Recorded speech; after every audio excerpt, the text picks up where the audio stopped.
welcome back to Rating the List, where we review, discuss, and reimagine popular movie lists objectively. We're your hosts. I'm Jeri. And I'm Brad, and on this episode we'll be exploring number 16 from Jeri's top 20 movies of all time. And her number 16 is a dirty, dirty, dirty cheat. It's the entire Harry Potter franchise, which consists of 8 films. So her number 16 is 8 films.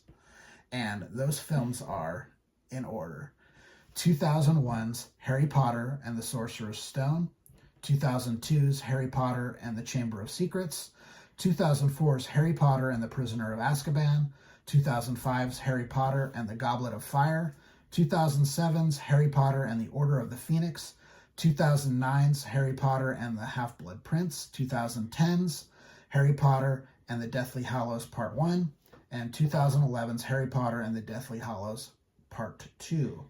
The directors on this franchise: Chris Columbus directed movies 1 and 2. Alfonso Cuarón directed number 3.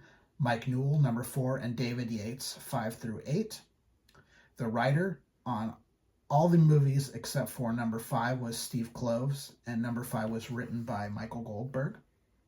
The editors are John Seal for the first movie, Roger Pratt for movies 2 and 4, Michael Sarrazin, number 3, Slawomir Idziak for 5, Bruno Delbonnel, number 6, and Eduardo Serra, 7 and 8. These movies star Daniel Radcliffe, Emma Watson, Rupert Grint, and every living working English actor of the early 21st century. The overall story of Harry Potter is the story of Harry Potter, an orphan boy who at age 11 learns he is a wizard. Each film represents a year at Hogwarts School of Witchcraft and Wizardry. Harry builds lifelong friendships with Ron Weasley and Hermione Granger, and he, along with his friends and teachers, face off against evil Lord Voldemort in the final films. All right, so the reason that Jeri's into this is she's a big fan of the book series.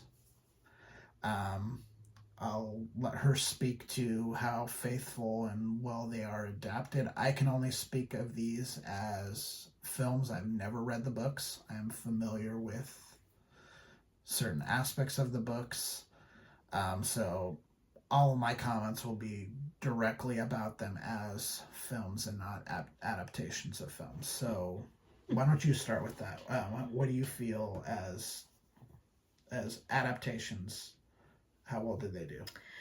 Overall, I think this is probably one of the best stories adapted from books. Okay. Not just kids' books, but in general? In general. Okay. They, for me, Stephen King's books have been adapted into film, and they're really hit or miss. Mm-hmm. I'd say they're more missed than hits. Yeah, there's only a few that have been really successful, like Shawshank Redemption. I've always gotten the impression that the ones that do really well, people change the ending because he apparently doesn't write great endings. He doesn't write great endings. Yeah. But anyway, so that's just one take. But yeah, I think they did a really good.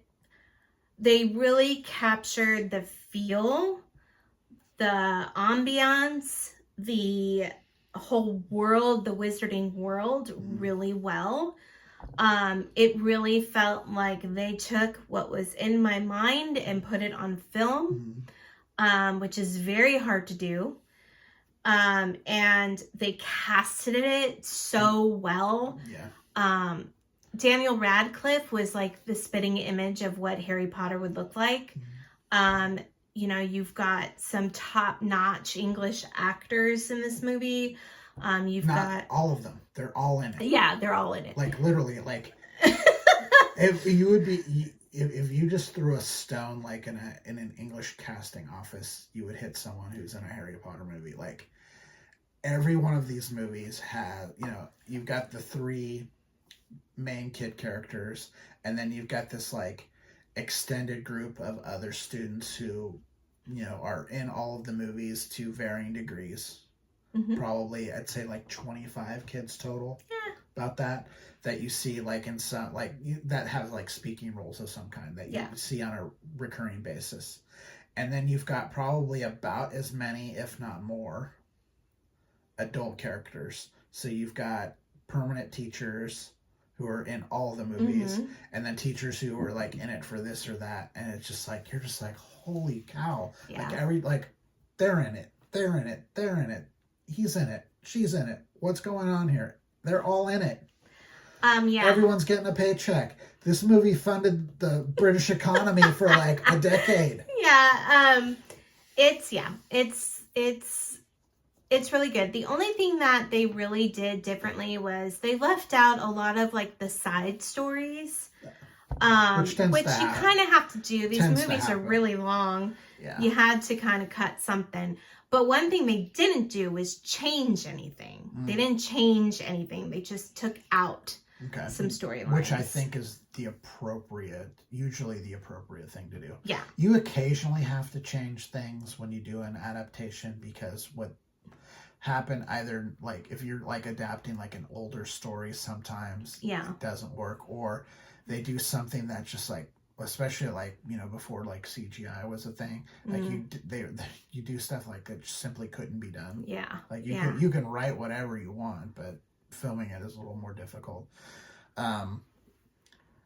So I had only seen all these movies once before. So the first, I think the first one we saw together was The Order of the Phoenix. I don't think we saw Goblet of Fire together. I think when that movie came out, we were dating. I think we had started dating, but we weren't like... Yeah, I don't know. I'm trying to think of who I saw that movie with. Maybe Nick. I don't know. No, I didn't really see these movies with Nick. I don't remember seeing that one in the theater. Like, I didn't see 1, 2, probably. I think I might have saw 3 in the theater. I don't think I saw 4 in the theater, and I think I saw all the subsequent ones in the theater with you. Okay, yeah. And I think that's pretty much, I've seen all of them once, and then like parts of them here and there when they're like on TBS or whatever. Okay. So this is the first time I sat down and watched all of them, and I watched all of them in order. It was a lot. I'm not gonna lie. Yeah. So here are my takeaways from it. 1, I can totally see how this is some kids' Star Wars. I get it. Yeah. As a Star Wars kid, I get if you came into this at the right age, this is your Star Wars, and I totally get that. That's my first takeaway. Okay. My second takeaway is whoever cast those 3 kids should be a billionaire, and they should make more money on these movies than anyone else. Writers, directors, they are the MVP. These movies, without those 3 kids and their chemistry, just like the original Star Wars, doesn't work. It doesn't work. These movies are so thinly written in a lot of ways. They like the hero's journey stuff is reach ready. She is not a great writer. She's a good writer. I agree. But also remember that you're dealing with a children's book. Yes, but a hero's journey is essentially a children's story. And she doesn't bring anything particularly new or interesting to it. Okay. In my opinion. I think these kids absolutely carry it.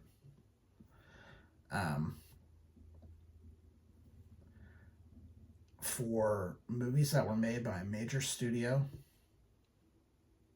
at a time when CGI was big, the first probably 5 of these movies have, in a lot of cases, really shoddy special effects. Like, I was shocked at how, like, some of the special effects in these movies are bad.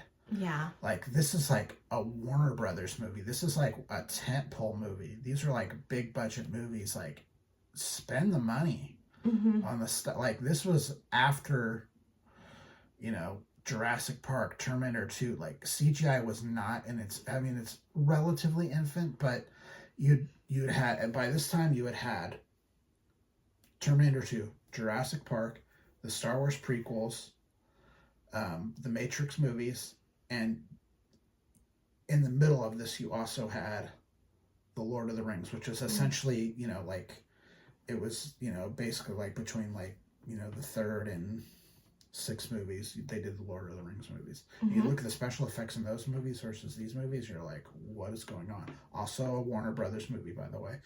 So it's like, they didn't spend the money on the special effects. I think they, and I'm not saying like, and I know some of it should look fantastical. I'm not talking about that stuff. Right. There's just some stuff that should look photorealistic. A snake should look like a snake. Right. The snakes are terrible. Whoever the effects house that did the snakes in all these movies, don't ever use them if you're making a movie. They're terrible.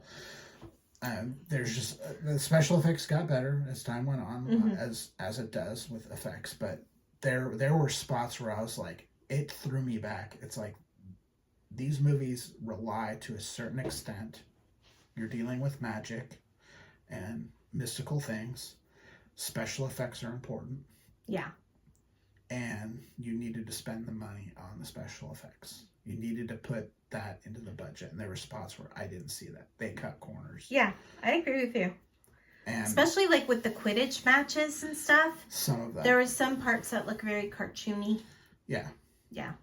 And there's some of that throughout. And then there's stuff where you're like, wow, this looks really good. And then you watch the credits and you see how many effects houses they used. Huh. So it's like they're using like 6 or 7 effects houses. So you got like one who's doing like A+ work and then one who's doing like C- work. Okay. And that's Fair. a problem. So that took me out of it at times. I think there are a lot of really good adult performances in this.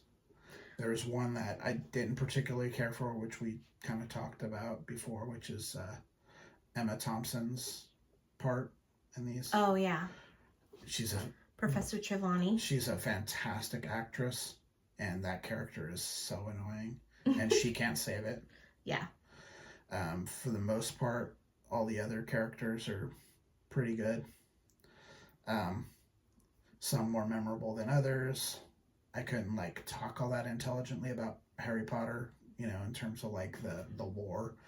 Like I said, I totally get why kids are into this, but this is not something that grabbed me. I didn't read the books.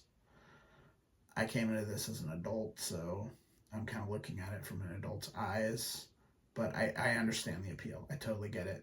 And then also, you know, this is one where I have a difficult time separating the art from the artist. Yeah.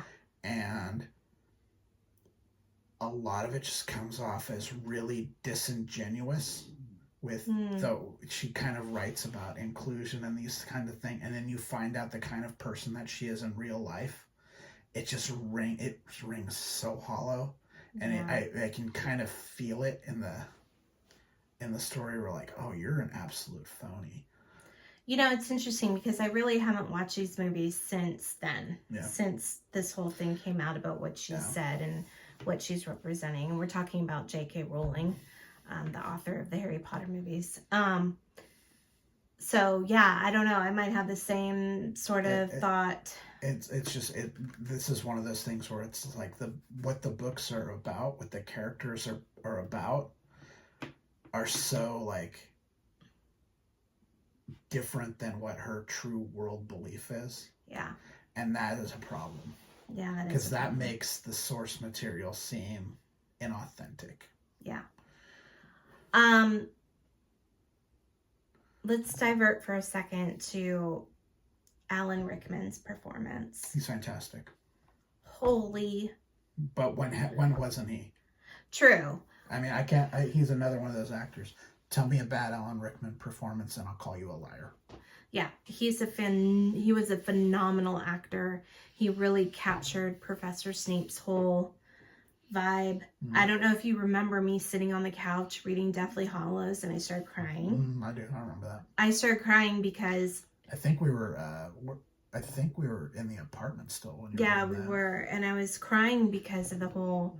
You find out that Professor Snape was actually like a spy for the Death Eaters, and he, you know, was protecting Harry and making sure Harry was okay, and he loved his mother, And it was just so touching and beautiful, and I just started crying because it was sad. And his performance was like perfect. It was perfect. It's really good. It's exactly what you pictured Professor Snape to be, and he was exactly that. He's great. Yeah, he really is. Outside of the kids, he's the best performance in the movies. Mm-hmm. And there are a lot of good performances in the movies. Mm-hmm. Yeah. Robbie Coltrane is great. Yeah. Maggie Smith, great. Recently passed. Both the actors who played, what's his name? Dumbledore, great. My biggest quip with these movies is the fact that they did 2 movies for the last book. Yeah. That is unnecessary. I Yes. think you that movie would have been the longest of all of them, but I don't think it would have needed to even be like 3 hours. I think you could have done 2.5 hours and fit the whole story in. That's not even the longest book. The longest book is The Goblet of Fire. Really? Mm-hmm. I think it's either The Goblet of Fire or Order of the Phoenix. Yeah, that just felt like a cash grab to Oh, me. for sure. I hate when they do that. I think at this period of time they were doing that a lot. Yeah, that's like, they did that with like, if you've ever read The Hobbit, it's not a long book. It didn't need a 5-part, movie series, okay? Stuff like that. It's just like, it was unnecessary. There was so much stuff that they could have cut out that didn't need to be there, and still really gotten the essence of it. I really like I think the most important movie is probably the third one, because I think Alfonso Cuarón changed the way the rest of the directors approached the movies. I think Chris Columbus came at it with a very 80s kind of Goonies sensibility about it. Mm-hmm. Mm-hmm. Which isn't a bad thing. No. Honestly, it's not. And that's I'm not taking a shot at him for that. But I think when Cuarón came on, he changed the tone of the movies. They became darker. And I think that the stories, accordingly became darker. I think the other directors that followed kind of kept that. I think especially Newell really kind of dove into you really got the feel of British society in that movie. And then I think Yates, they kind of found the guy, because he's directed all of those Fantastic Beasts movies. He's on all of those movies, so they found this guy who really gets the universe and has a vision for it, and they've just kind of jumped on his back and let him do it. I would imagine if he's not directing that series that's coming out, that Harry Potter series, I bet he's involved in some fashion. That's actually my favorite movie. Is it really? The third one? The Prisoner of Azkaban. Okay. That was the question I was gonna ask you. I think the one I liked the best was The Order of the Phoenix. Okay. Yeah. They're consistently good story-wise. They're consistently good acting-wise. I think, surprisingly, because it's the same writer, I think the writing is a little up and down. Okay. Throughout. Special effects took me out of it several times. Mm-hmm. The thing I really, really liked about this is the age appropriateness of everything. Mm-hmm. You watch these kids grow up. Yeah. They were the right age when they filmed the right one, and most of these movies took no more than 2 years. So by the time they ended it, I think, if I recall, the kids were about 19 or 20. Yeah. Playing 17, which, it happens all the time. Yeah. It's legit. They don't look super old. Mm-mm. That you watch them mature a little bit, but they can certainly pass for teenagers in those last 2 movies. So I really appreciated doing that. Mm-hmm. I appreciate that they told the stories fast enough that we weren't watching these you know, 27-year-old Daniel Radcliffe Yeah. Yeah. play, you know, Harry Potter Yeah. with like an Adam's apple and stuff. I also, one of the reasons why I like this movie, because I like the books, of course I'm going to like the movies, but also I like watching dark shit. Mm-hmm. I don't know what that's about because I'm not really a dark person. Yeah. But I do like watching dark things, and this is dark. Yeah. It's dark context. It's yes, it's about kids. And one thing that's very interesting to me is children's books, young adult reading usually is very dark. Mm-hmm. I don't know what it appeals to kids because I think they're at that age where the world is starting to get scary for them. Yeah, and this is a way to kind of work through it. Yeah, and so like it's a lot of times is when you see fantasy and dark stuff going on is in young adult books. Yeah.